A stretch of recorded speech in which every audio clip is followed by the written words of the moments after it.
What do you think about it was about Trump that caused such? He was so divisive in terms of like people's attitude towards him or in support of him.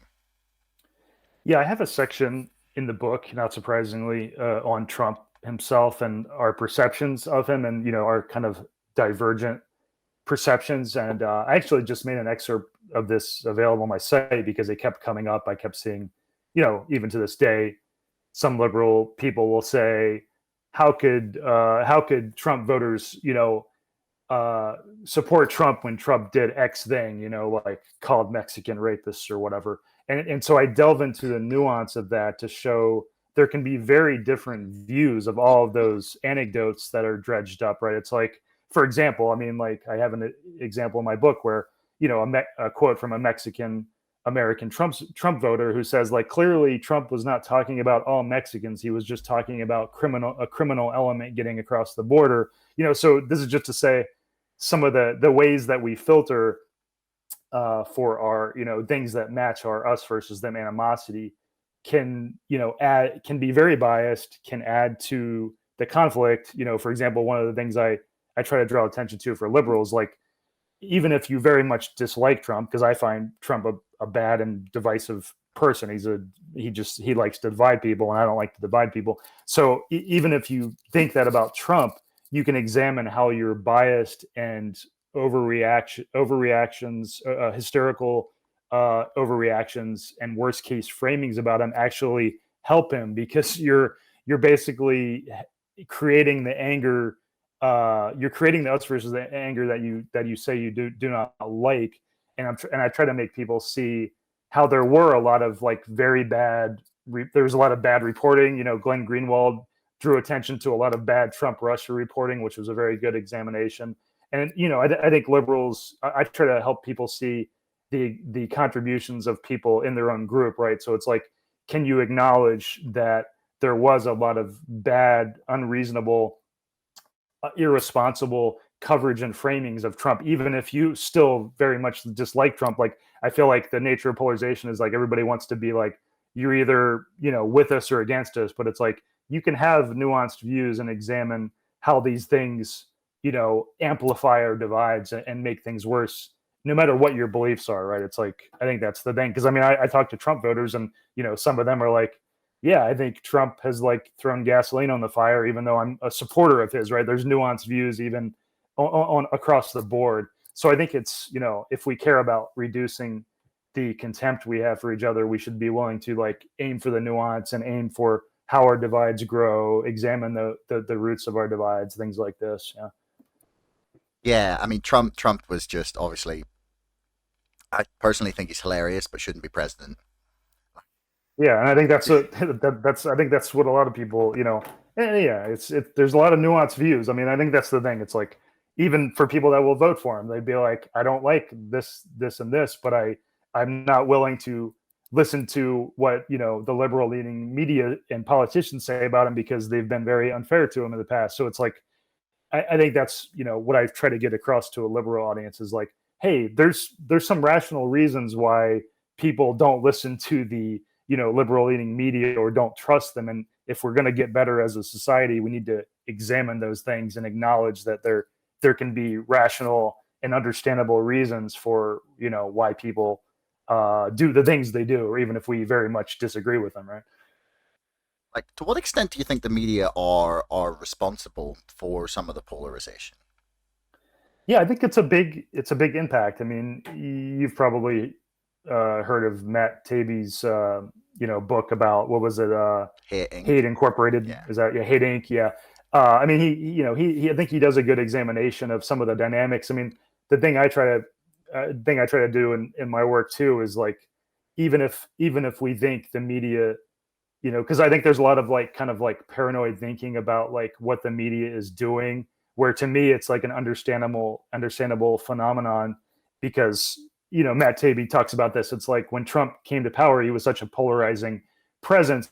It resulted in a lot of journalists kind of like overreacting in various ways, and it wasn't due to any like big plot. It was just like many people were understandably kind of overreacted to him, and we're scared of him, and like I'm worried about him.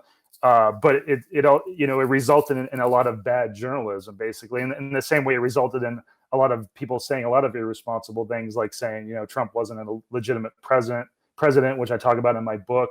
But all these things are kind of like fundamental aspects of conflict, right? It's like these things are not due to some, malicious plot. Whereas I think people are a little bit too quick to reach for that on both sides. Like liberals will be like, there's a big plot going on by the conservatives, and conservatives will say there's some big plot going on by the liberals. But, I think what we need to realize is like all of these things that people are doing are kind of like human responses to conflict, right? It's like we tend to like filter too much for things that we view as grievances and offenses, and we focus too much on them, and that leads us to overreact in various ways. And institutions and journalists can be subject to the same human forces. It's not like they're could be immune from these human forces, right? So I try to get it back to, and I interviewed somebody who wrote a whole book on that, and her name of her book was Media Is Us, and it was about how like we often talk about the media as being some separate thing, and it's like, no, it's just a bunch of humans, right? It's like all these things that we criticize in the media are things we do in our own minds. They're just like on a broader scale, right? They're having to do with media. But so I try to, I think it's also anger reducing to say, hey, we can criticize these people for doing things that we think are wrong, while also being like, hey, they also are just humans, and if we try to appeal to that aspect of them and say, hey, you should do a better job, because of these criticisms we have, I think we're more likely to see people, self-examine more across the board, whether in like academia or journalism or whatever.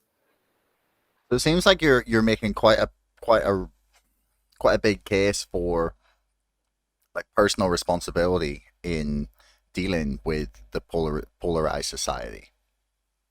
Yeah, I think that's fair. I mean, one of the arguments I make in my book is that we all need to be more aware. I think if we're going to grow as a culture and kind of be healthier as a culture, I think it takes more people being aware of how they contribute to our divides. And I think part of that is like even just educating people about the nature of conflict, because I feel like that's kind of what motivates my work, is a frustration with journalists and politicians who, the things that we're dealing with are just like things that many other countries have dealt with, even most countries now in the world, just with different issues sometimes, but the nature of conflict is remarkably consistent no matter what issues are being dealt with. It's some of these fundamental forces. And I think if we talked about that more, like if you had more politicians talking about, hey, we're dealing with a very hard thing now that has affected many other countries. And I actually wrote a script, a speech I would like to see, an imaginary speech I would love to see Biden or somebody make that was kind of like addressing these things head on and saying, hey, look, we're dealing with hard things. A lot of people hate me. A lot of people are angry, et cetera, and it kind of address these things head on. I'm just frustrated that more politicians and more journalists don't, and more pundits don't talk about those things. But the nature of conflict is that few people want to talk about the nature of conflict, because even talking about conflict from a high level is perceived as like offending your group, right? Because it's implying that the fault is not with the other side. The fault is like this human group dynamic thing, and that can even be perceived as like offending one's own group. So that's the interesting thing, is like conflict fundamentally creates an environment where one can't, many people are not incentivized, or they're scared of talking about the nature of conflict, which is part of the problem. I think we can't get above the problem, right? Hey everyone, thanks for making it right the way to the end of the podcast. I love that you tuned in this long. Do me a favor, hit subscribe, because 80% of you bastards are not subscribing, but you're watching my videos. See you next time.